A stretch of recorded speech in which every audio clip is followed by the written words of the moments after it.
بسم اللہ الرحمن الرحیم۔ معزز ناظرین السلام علیکم۔ قبر کی پہلی رات کا منظر کیسا ہوگا؟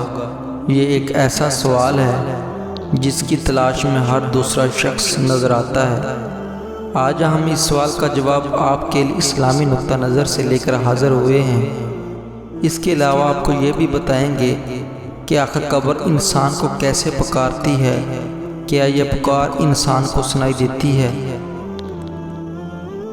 معزز ناظرین، اگر آپ ہمارے چینل پہ نیو ہیں تو پلیز ہمارے چینل کو سبسکرائب کر لیں اور آئی بیل کے بٹن کو بھی دبا لیں تاکہ مستقبل میں ہماری اپلوڈ ہونے والی ویڈیو کی نوٹیفیکیشن آپ تک پہنچ جائے۔ قبر کی پکار۔ قبر انسان کو کیسے پکارتی ہے اور دن میں کتنی دفعہ پکارتی ہے؟ حضرت ابو سعید خدری سے روایت ہے کہ سرور کائنات صلی اللہ علیہ وسلم نے فرمایا، لوگوں، لذتوں کو ختم کرنے والی موت کو کثرت سے یاد کیا کرو۔ قبر ہر دن اپنے مردوں سے خطاب کرتی ہوئے فرماتی ہے، میں غربت اور تنہائی کا گھر ہوں، مٹی اور کیڑوں کا گھر ہوں۔ جب مومن کو دفنایا جاتا ہے تو قبر اسے مرحبا کہتے ہوئے خوشخبری سناتی ہے کہ میری پشت پر چلنے والوں میں تو بڑا محبوب تھا، آج میں تیری ہو گئی اور تو میری طرف آ گیا، تو اب میرے احسان کو دیکھ لے گا۔ یہ کہہ کر قبر تا حد نگاہ کشادہ ہو جاتی ہے اور جنت کا دروازہ اس کے لیے کھول دیا جاتا ہے، جہاں سے اس کو جنت کی تازہ ہوا آتی ہے۔ حضرت ابو ہریرہ رضی اللہ تعالیٰ عنہ کا بیان ہے کہ رسول صلی اللہ علیہ وسلم ایک جنازے میں شریک ہوئے، پھر فرمایا، میں بھی آپ صلی اللہ علیہ وسلم کی ہمراہ تھا۔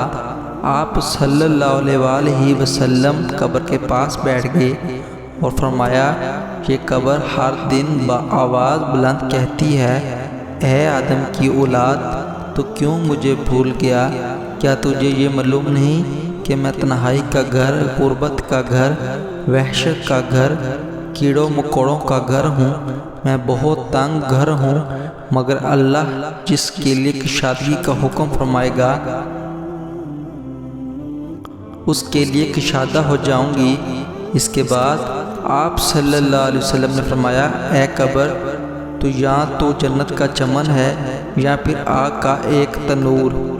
حضرت ابو حجاج رضی اللہ تعالیٰ عنہ سے روایت ہے کہ دو جہاں کے رحمت العالمین صلی اللہ علیہ وسلم نے فرمایا، مردہ جب قبر میں رکھا جاتا ہے تو قبر اس کو کہتی ہے، اے ابن آدم، تو ہلاک ہو، تجھے کس چیز نے مجھ سے دھوکے میں رکھا؟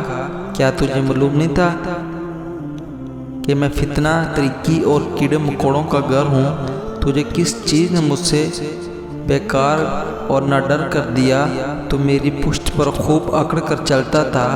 اگر وہ مردہ نیک ہوتا ہے تو اس کی طرف سے قبر کو جواب دینے والے جواب دیتے ہیں، اے قبر، تو دیکھ تو صحیح اس کے اعمال کیسے ہیں۔ یہ اچھائی اختیار کرتا تھا اور برائی سے باز رہتا تھا۔ یہ سن کر قبر کہتی ہے، بے شک یہ نیک تھا، اب میں اس کے لیے سرسبز ہو جاتی ہوں۔ مردے کا جسم اس وقت منور ہو جاتا ہے اور اس کی روح اللہ تعالیٰ کی طرف بھیج دی جاتی ہے۔ حضرت عبداللہ بن عبید رضی اللہ تعالیٰ عنہ سے روایت ہے کہ رسول صلی اللہ علیہ وسلم نے فرمایا، مردہ قبر میں بیٹھتا ہے اور ان لوگوں کے پیروں کی آواز بھی سنتا ہے جو اس کے جنازے کے ساتھ قبر تک آئے ہوتے ہیں۔ مردے اس کی قبر کہتی ہے، اے ابن آدم، تیری ہلاکت ہو، تو نے میری تنگی، بدبو اور کیڑوں مکوڑوں کا خوف نہیں کیا، اس لیے تو نے ان چیزوں سے بچنے کے لیے تیاری نہیں کی۔